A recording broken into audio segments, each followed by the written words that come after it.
Most people think starting a catering business is the hard part, but honestly, getting that first customer is what scares people the most. The good news is your first catering client is probably closer than you think.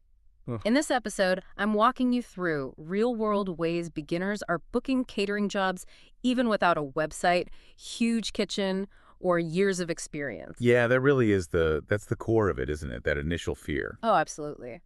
Welcome to today's deep dive, everyone, because, getting that very first client, it really isn't about culinary mastery. It's not about being a Michelin star chef. It's about a fundamental shift in psychology. Right. So today, our mission is pretty straightforward. We're completely dismantling the catering industry to show you exactly how to build a profitable business from absolute scratch. From zero. Literally zero. We are skipping the overwhelming high-risk advice that you see everywhere online, and we're focusing entirely on the hidden, almost, invisible opportunities sitting right there in your immediate surroundings. Sitting right in front of you. And I think to really do that, we have to start by completely changing what we think a caterer actually sells.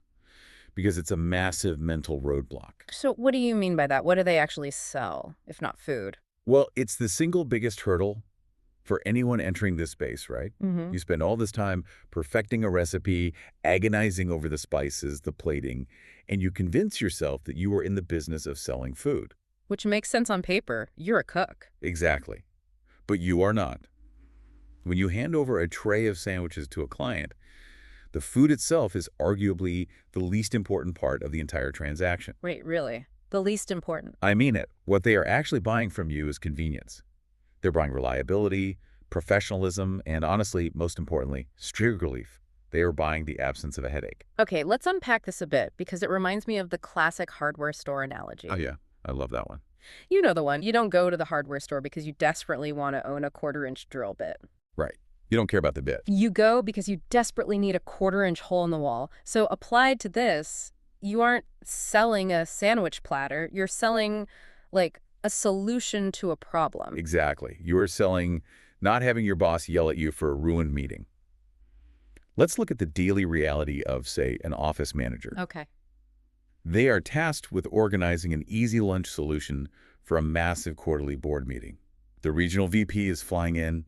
Everyone is tense. High stakes Very high stakes. for them. Or think about a parent who is desperately trying to orchestrate a chaotic child's birthday party with 20 screaming kids. Oh, man, a nightmare. Right. Or an event host who wants to impress their guests, but also actually wants to spend time with them instead of sweating over a hot stove all night panicking about a roast. So it's about the emotional state of the buyer. Precisely. When that office manager picks up the phone to order a catered lunch, they are not pondering the culinary complexity of a turkey club sandwich. They are literally outsourcing their anxiety. Outsourcing anxiety. I love that phrase. Because, if the turkey is dry, or worse, if the food just doesn't show up at all. Which happens. Right. If it doesn't show up, the boss doesn't yell at the caterer isn't even in the room. The boss turns around and yells at the office manager for completely ruining the meeting. Exactly. Their job is quite literally on the line. The stakes for the client are entirely reputation-based and emotionally driven.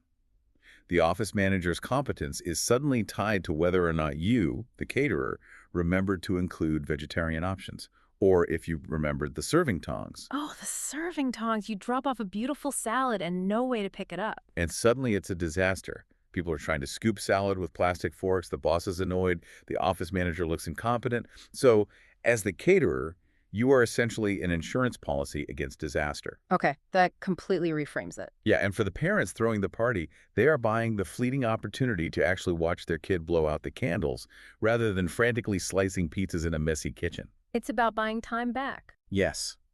Once you internalize that you are selling the guarantee of a smooth, frictionless experience, Yeah. the food just becomes the vehicle for delivering that peace of mind. And for you listening to this deep dive right now, just think about how this problem-solving mindset applies to almost any service you might be offering. You are solving very specific, high-stress human problems. You just happen to be using food to do it. It changes everything. It really does. It changes how you value your own service, right? Because you stop walking into a room acting like an amateur cook, asking someone to do you a favor by tasting your food. Please buy my sandwiches. Right. You stop doing that and you start walking in as a professional problem solver. I am here to make your Thursday meeting flawless. And knowing that you are selling stress relief fundamentally changes who you should be targeting. This is where we get into the strategy part, yeah. Yes, because this is where almost every beginner makes a catastrophic miscalculation. I mean, it takes people out before they even start. Let me guess. Weddings. Weddings, corporate galas. The immediate assumption when someone says the word catering is that you need to be targeting weddings or sprawling events with hundreds of guests. But hold on, though, just to play devil's advocate here. The wedding industry is a multi-billion-dollar behemoth. Oh, it's massive. People regularly drop, what, tens of thousands of dollars on wedding food without even blinking? So if I'm starting a business to make money, aren't I leaving massive amounts of cash on the table by focusing on, like, a 15-person teacher appreciation lunch instead of a 200-person reception? It's the allure of the big payday. Mm, And mm. honestly, it's a trap. A trap. An absolute trap for a beginner. Let's just walk through the actual physical logistics of a 300-person wedding. Okay, let's do it. You cannot do that out of a home kitchen. You just can't. You immediately need a massive commercial kitchen space. Which is expensive to rent. Very. You need a fleet of trained staff. You need specialized warming equipment, hot boxes, transport vans. I mean, you can't fit 300 meals in the back of a Honda Civic. Exactly. But beyond the overhead, which is huge, it's the liability.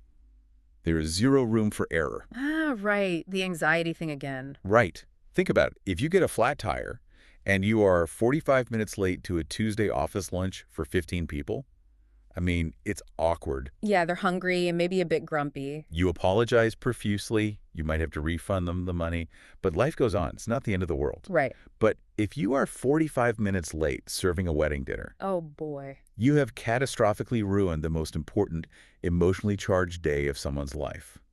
The stress is astronomical, and the financial liability if they decide to sue you. It is very, very real. The risk profile is just entirely skewed. You're basically gambling your entire new business on a single high-wire act where everything has to go flawlessly. It's the difference between risk and consistent volume. The reality is that the absolute best, most profitable, and safest beginner target is a group of 10 to 30 people. Just 10 to 30. It's 10 to 30. A 15-person office lunch is entirely manageable. You can prep it calmly in a normal kitchen. You can transport it easily in the back of your own SUV. No box trucks required. None. You can deliver it with absolute confidence. The most explosive growth for beginners right now is in these low-risk niches. We're talking drop-off catering, boxed lunches, charcuterie boards, brunch catering, coffee carts, and dessert tables. Just dropping it off and walking away. Yes. If you cater a birthday tray, a church committee meeting, or provide meals for a local high school sports team, you are building a reliable, recurring pipeline of income. Because they meet every month or every week. Exactly. You trade the terrifying high-stakes gamble of a massive event for the quiet, highly profitable consistency of a Tuesday afternoon corporate lunch. So you don't want your very first time on the field to be the Super Bowl. No, you will get crushed. You want to play a few local pickup games, learn the rhythm, get confident. That's exactly it. And I guess targeting those smaller 10 to 30-person groups naturally dictates exactly what kind of food you should be cooking, right? Because if you walk into a 15-person office and hand them a menu with 40 different highly complex options, you're going to crash and burn trying to prep all that. Oh, a sprawling menu is the death knell for a beginner. The death knell. Absolutely. You see people offering everything from delicate seafood dishes to complex puff pastries on day one. And it's a nightmare. Your starter menu needs to be ruthlessly simple. It has to be engineered specifically for margins insanity. That is insanity. I like that. So what's the sweet spot? The sweet spot is items like taco bars, pasta trays, simple, high-quality sandwich platters, baked chicken, large salad bowls, and boxed lunches. Okay, but why those specifically? I mean, why pasta instead of, say, a really nice fish dish? It comes down to three things: temperature retention, batch cooking logistics, and ingredient costs. Okay, break that down for me. Let's think about a tray of baked ziti. You can batch cook massive quantities of pasta and sauce in standard pots. But more importantly, baked ziti holds its temperature incredibly well. It stays piping hot in an insulated bag for hours. That dense thermal mass, yeah? And it still tastes amazing if it sits on a buffet table for 40 minutes while people mingle. Now, try doing that with a delicate piece of seared salmon. Oh, yeah. Right. By the time it reaches the office, it's cold, rubbery, and honestly, it smells terrible in an enclosed conference room. Yeah, fish in the microwave is bad enough. Fish sitting in a chafing dish for an hour is a crime. Exactly. Second, it's about pricing logic. Calculating the exact cost of a large, uniform tray of chicken and rice is incredibly easy. You just weigh the chicken and the rice. Simple math. Trying to price out 15 different highly customized gourmet meals with exotic ingredients is a mathematical nightmare for a beginner. And the profit margins on the base ingredients for those simpler meals are huge. I mean, pasta, rice, beans, bread, these are incredibly inexpensive commodities. Pennies on the dollar. Right.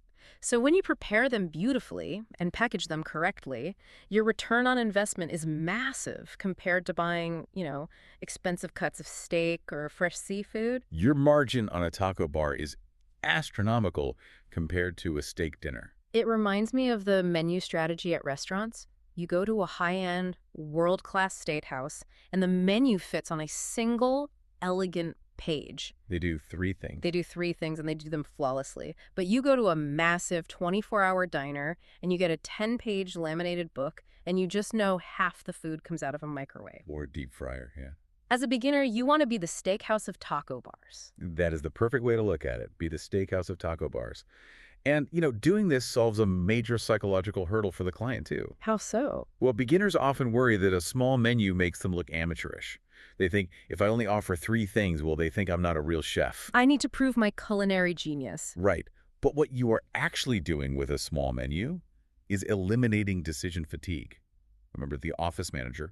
The one outsourcing their anxiety. Yes. If you hand them a 40-item menu, you just give them a massive homework assignment. Now they have to poll the entire office, figure out what everyone wants, track dietary restrictions for 40 different items, and worry about a million details. You just added stress instead of taking it away. Exactly. But if you hand them a clean, beautiful one-page PDF that says, we specialize in the ultimate corporate taco bar and premium sandwich platters, you just made their decision effortless. Just bring the taco bar, please, save me. Yes. You aren't a jack of all trades who might mess up a complicated dish. You are the undisputed master of the taco bar. It communicates specialization and reliability. You're saving them from themselves. Precisely. Okay, so you have this lean, high-margin menu. You know you're targeting that sweet spot of 10 to 30 people. The big question is, where do you actually find these clients? This is where people get really stuck. Yeah, because the instinct is to think you need to run expensive Google ads or blanket your town in glossy flyers. Or pay for Yelp leads, which are so expensive. Right. But the reality is your first clients are probably already sitting in your phone contacts. The vast majority of successful catering businesses start by mining their warm network. Warm network, meaning people who already know you. Exactly. We're talking about friends, family, your church congregation, the local gym you go to, your own workplace, your kids' schools. Wait, my own workplace? Sure. If you still have a day job, your office needs lunch sometime. All right. Also, local realtors you might know, and other small businesses you already interact with regularly. Okay, but let's be real here. Reaching out to friends and family with a business pitch can feel incredibly awkward. Oh, people hate it. It can feel like you're cornering them at a party for an MLM pitch. Hey, do you want to buy my essential oils? I mean, my tacos. Nobody wants to be that person pushing their new hustle on people who are just trying to go about their day. How do we navigate that without burning bridges? It's a fair concern, and it entirely depends on how you frame it in your own mind. If you approach your friends feeling like you are begging for a favor, like, hey, please buy my food so I can start a business, it will absolutely be awkward. They'll buy it once out of pity, and that's it. Pity tacos. Not a sustainable business model. Definitely not. But we have to loop back to the psychology of the sale from earlier. You are not begging. You are offering a solution to a problem they already have. Right, because they're already buying food. Exactly. Yeah. Take your church group or local youth organization. Someone in that group is currently tearing their hair out, trying to figure out how to feed 25 volunteers this weekend. Yeah, usually the same poor volunteer every time. Think about your gym. The owner probably hosts staff meetings or member appreciation days. Offices in your town literally have to feed their employees every single day. They are already spending this money. They are already dealing with this headache. Exactly. So when you reach out, the script is simple and helpful. It goes something like this. Hey, I know organizing food for the monthly staff meeting is always a massive headache. I've started a local drop-off catering service specifically designed to take that stress entirely off your plate. Here is my menu. I'd love to handle the next one for you. Notice how you didn't even mention how good the food is. Nope. You aren't pushing a product, you are lifting a burden. And a highly effective way to formalize this is what's known as the office drop-off strategy. Oh, the office drop-off is magic. It's so beautifully straightforward. You create that simple one-page menu PDF we talked about. You offer highly specific office lunch specials, Give me some examples. like Taco Tuesday, Sandwich Platter Fridays, breakfast bagel trays for morning meetings. You deliver it directly. You focus entirely on making it utterly convenient for the office manager. And then you just ask to do it again next month. The brilliance of the office drop-off is that the barrier to entry is virtually zero Because it's cheap. because it's low stakes. You aren't asking a company to hire you for their massive annual holiday party that requires committee approval. You are just asking to handle a random Friday lunch for 12 people. It's a low-risk trial run for them. Exactly. And once you nail that Friday lunch, once you prove that the food is hot, you arrived 10 minutes early, and everything was perfectly labeled, you instantly become their default option. Because they don't want to go searching for another caterer. Why would they? Uh, You have permanently solved their ongoing Friday lunch problem. They'll just keep calling you. Okay, let's say you've successfully tapped your warm network. You've done a breakfast tray for your spouse's office, maybe a post-workout meal for your gym. It's going well, Good start. but you want to expand locally and reach decision makers who have absolutely no idea who you are. How do you get a stranger to hand over their company credit card for an unproven caterer? That's the leap. And to do that, you have to remove the mystery. Remove the mystery. People buy food with their eyes first, and ultimately they buy it with their mouths. The gold standard of any food business marketing is getting the physical product into someone's hands. So how do you do that without spending a fortune? You use a two-pronged approach: tactile social media and the free sample engine. Let's talk about the social media side first. Because when we talk about social media for a local caterer, we aren't talking about highly produced, glossy commercials with perfect lighting and a film crew. Oh, please no. That actually hurts you. It looks fake. Right. The content that actually converts on platforms like Instagram, TikTok, and local Facebook groups is incredibly raw and tactile. Tactile is the perfect word. It's like a tight close-up video showing the steam rising off a massive tray of fresh pasta. It's a time-lapse of you neatly folding and packing 20 boxed lunches into crisp, clean, insulated delivery bags. It's the behind-the-scenes reality of the setup. And do you know why that works so well? Because it makes you hungry. Well, yes. But deeper than that, that raw footage provides visual, undeniable proof of your competence. Ah, competence. When a stressed-out office manager sees a video of you carefully applying clean printed labels to perfectly organized salad bowls, they instantly think, this person has their act together. They aren't a mess. Exactly. If I hire them, they are not going to embarrass me in front of the boss. You are visually demonstrating reliability. But the digital side is only the warm-up, right? Just the warm-up. The real conversion happens offline, using the Costco model of local catering. The Costco model. I love that. You mean bringing miniature sample trays or sample boxes directly to the decision makers? Exactly. Walking right into a local realtor's office or a car dealership or a gym and handing them a physical box of your food. Hi, I'm a local caterer. Here's a free box of pastries. Yes, you are entirely removing the barrier of the unknown. They don't have to wonder if your food is good. They're eating it right now. But, okay, let me push back on this. Because giving away free food sounds like a terrifyingly fast way to go broke. It feels wrong, I know. Especially when you are a beginner operating on a razor-thin budget. If I spend a whole Tuesday afternoon driving around handing out free charcuterie boxes or fresh pastries to random realtors, how do I justify that expense? You justify it by comparing it to the reality of traditional marketing. Let's do the math. Okay, let's do the math. If you were to buy digital ads, say, targeting local businesses on Facebook or Google, you could easily burn through $100 a week, just like that. Easily. And what does that get you? Right. What does it get you? A tiny fraction of a % click-through rate. Eh. And even if they do click, they still haven't tasted your food. They still don't trust you. You're just a picture on a screen. Exactly. Right.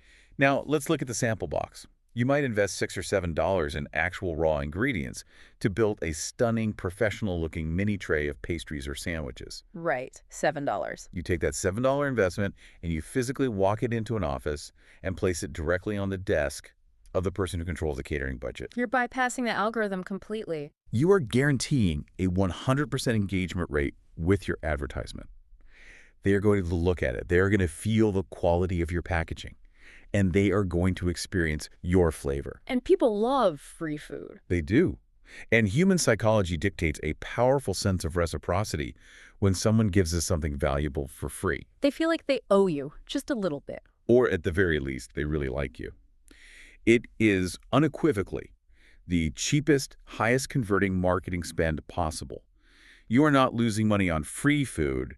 You are buying an incredibly effective, highly targeted billboard that they actually get to eat. I love that perspective. It completely flips the narrative from wasting money to strategic investment. It's a $7 billboard. That tastes like a chocolate croissant. Can't beat that. But let's talk about the math when they actually do call you to book a job. This is crucial. Because a lot of beginners simply guess at their prices. They look at what a local restaurant charges, they knock a few bucks off because they feel inexperienced, and they end up practically paying for the privilege of working. Oh, I've seen it so many times, it's tragic. How do we ensure the math actually works? How do we not go broke? This is the exact moment a hobby either dies or becomes a real business. There is a very specific, hard and fast mathematical rule for beginners. We call it the food cost formula. The food cost formula. Lay it on me. Simply put, your selling price must equal your food cost multiplied by 3. Multiplied by 3. So if I go to the grocery store and buy the pasta, the sauce, the cheese, and the garlic bread for a large tray, Yep. and the receipt says $20, I have to sell that tray to the client for at least $60. Minimum. Ideally a bit more, but $60 is the absolute floor.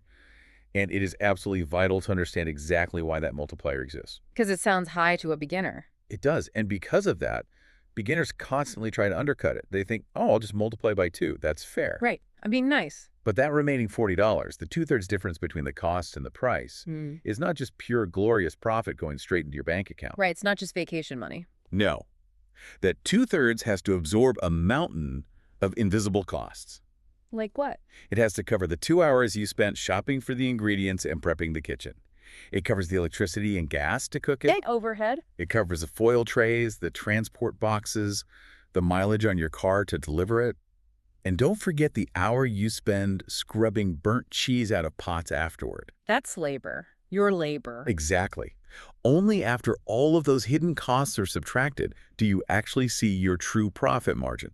If you don't multiply by 3, you are basically working for free, or worse, losing money. Let me push back on this, though, because it's a huge mental block for people. I know it is. If I buy $20 of pasta and charge them $60, I'm going to feel like a fraud. I'm going to be terrified that the client will somehow figure out what the groceries cost, realize the markup, and feel completely ripped off. Won't they just balk at the price? They won't. And feeling like a fraud comes from a fundamental misunderstanding of what is actually being purchased. Here we go, back to the psychology. Yes. We have to firmly contextualize this back to the psychology of the sale. The client is not buying a box of raw, dry pasta and a glass jar of cold sauce from aisle 4 of the grocery store. Right. If they wanted that, they would go to the store themselves and spend the $20. But they didn't. They are buying the finished result. They were buying the hours of time it took you to cook it perfectly so they didn't have to. They're buying the expensive, professional insulated bags that kept that pasta piping hot during a 20-minute drive across town. That heat retention is so important. Very.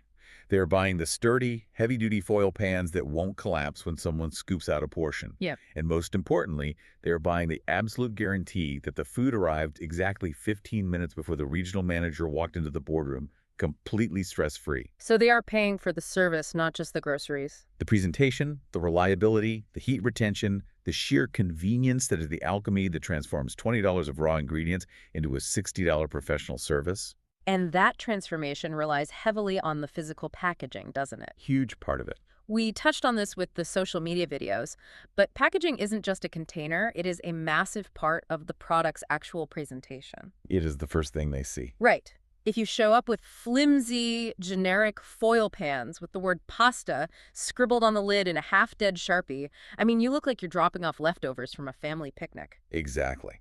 Which is why you must invest in specific professional supplies from day one. You can't skimp on this. So what supplies do beginners actually need? You need heavy-duty foil trays, not the cheap ones that bend, proper food-safe prep gloves, commercial transport bags to keep things hot or cold, warming racks if necessary, high-quality serving utensils. No flimsy plastic forks. Never. Insulated containers, and above all, Clean printed labels. The visual of the messy Sharpie versus a crisp printed label is so striking to me. It's night and day. The food inside those two pans could be identically delicious. It could literally be a Michelin star recipe. But the perceived value of the pan with the printed label, accompanied by neatly bundled high-quality napkins and sturdy serving spoons, the perceived value is infinitely higher. Clean, organized setups subconsciously communicate to the client that you respect their event and take your business seriously. It proves you're a professional, even if it's your very first gig. They don't know it's your first gig. If the label is printed, you're a pro. Fake it till you make it, right? So you've done the math. You've priced it perfectly at 3 times the cost. You've delivered a beautifully packaged, hot drop-off lunch. The dream. The client is thrilled, the boss is fed, the meeting went off without a hitch. You pack up your insulated bags to head home. But the job isn't actually over, is it? Not even close. That successful delivery is literally the starting line for your next job. This is how you build a self-sustaining business. The most powerful growth engine for a local caterer isn't the algorithm on TikTok. It's word of mouth. Word of mouth, old school. But you cannot just hope they talk about you. You can't just cross your fingers. You have to actively initiate the growth loop. The growth loop. Okay, how do we do that? There is a critical yet incredibly simple script that every single beginner needs to memorize. And they need to use it before they walk out the door of a successful delivery. What's the script? You hand over the food, you verify everything is perfect, and right before you leave, you look them in the eye and say, if you know anyone needing catering for offices, parties, or events, I'd really appreciate referrals. That's it. That's it. It is one sentence. It takes 5 seconds. Yet, so many people are terrified to say it. Why? Why is that so scary? They are terrified because they feel like they're imposing or being overly aggressive, like they're being a pushy salesman. But think about the human psychology of a referral. If you have just saved that office manager from a logistical nightmare with a beautiful on-time lunch, they are riding a wave of relief. They are ecstatic. They want to help you. More than that, people fundamentally love recommending a great, reliable service to their peers. It gives them social currency. Yeah, exactly. It makes them look knowledgeable, connected, and helpful to their own network. Oh, you need a caterer. I know a guy. He's amazing. By explicitly asking for the referral, you are just planting a seed. 2 weeks later, when their friend at a neighboring company complains about needing food for a training seminar, your name is instantly top of mind. Call my caterer. They do great taco bars. Boom, another client. 0 marketing dollars spent. And while we are building this positive referral-based growth loop, we also have to actively avoid the landmines that blow up beginner businesses, right? There were so many landmines. When you look at the specific mistakes that routinely take people out, I'm talking about underpricing their food, creating giant, unmanageable menus, accepting 200-person events way too early, communicating poorly, making late deliveries, using cheap packaging, and winging it without testing recipes. It's a recipe for disaster, literally. It's incredibly revealing, though. Yeah, it is. Because if you examine that list of failures, you'll see a very clear, undeniable pattern. Every single one of those mistakes traces back to ignoring the core principles we've discussed today. Yeah, I mean, the biggest danger isn't actually that your food is bad. It's that your ego gets in the way. The ego is the ultimate enemy. Taking a giant wedding too early because you want the prestige of a big event. I'm a wedding caterer now. Right. Offering a massive menu because you desperately want to be seen as a versatile 5-star chef rather than a reliable taco bar provider. I have to show off my skills. Undercutting your prices because you want to win every single bid, even if it bankrupts you. It's all ego. The ego is the ultimate enemy of the beginner caterer. You have to undergo a complete mindset shift. A total reset. The most common reason people wait too long to start or fail when they do is because they think they need to look and act like a massive established operation on day one. They want the food truck right out of the gate. Yes, but you absolutely do not need a massive commercial kitchen. You do not need a $50,000 custom food trailer. You do not need a brick-and-mortar restaurant. What do you actually need then? What you actually need and what the market is desperate to pay for is consistent, tasty food, unwavering professionalism, bulletproof reliability, and clear communication. That's it. The greatest danger is waiting for absolute perfection before you take the first step. Stop waiting. Just start solving problems. When we zoom out and look at the entire blueprint we've unpacked today, it's incredibly clear that the real barrier to entry in this industry isn't financial. Not at all. It isn't even culinary. You don't need to be a master chef. The barrier is almost entirely mental. It's all in your head. You already have the tools in your kitchen, you already have the warm network in your phone, and now you have the mechanical blueprint to put it all together. You are stepping out of the romanticized role of a chef and stepping into the highly profitable role of a reliable problem solver. A professional stress reliever. Exactly. You are armed with simple, tightly curated, high-margin menus. You know exactly why you are targeting small, manageable local groups of 10 to 30 people. Because it's low risk.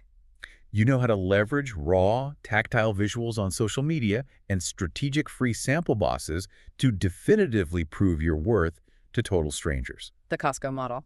And you know the exact mathematical formula of the rule of three to price your jobs so you are building a genuinely sustainable, scalable business rather than just funding a very exhausting, expensive hobby. I want to leave you with the final call to action directly from our research today because it perfectly encapsulates the entire mission of this deep dive. If you've been thinking about starting catering, stop waiting for perfect. Your first client could literally come from one single Facebook post, one trial office lunch, or one simple referral. Start small, stay consistent, and grow from there. That's the core message right there. And as you digest all of the mechanics and psychology we've discussed, I want to leave you with a final thought to mull over, regardless of whether you ever plan to touch a chafing dish or boil a pot of pasta in your life. Oh, I like where this is going. Think deeply about the office drop-off strategy. We unpack the sheer power of placing undeniable physical proof of your value right in front of the decision maker. Even if you never cater a single meal, ask yourself, in your current career, your current job, or your current passion, what is the exact equivalent of a free sample box that you could drop on the desk of a decision maker tomorrow to definitively prove your value without them ever having to ask? Wow. What is your free sample box? That is an incredible question to end on. Thank you so much for joining us on this deep dive today. We hope this blueprint has dismantled the intimidation factor, demystified the entire process, and sparked some real actionable inspiration for you. Don't let the ego or the fear of imperfection hold you back. Take that first small step, solve someone's problem, and we will catch you on the next one.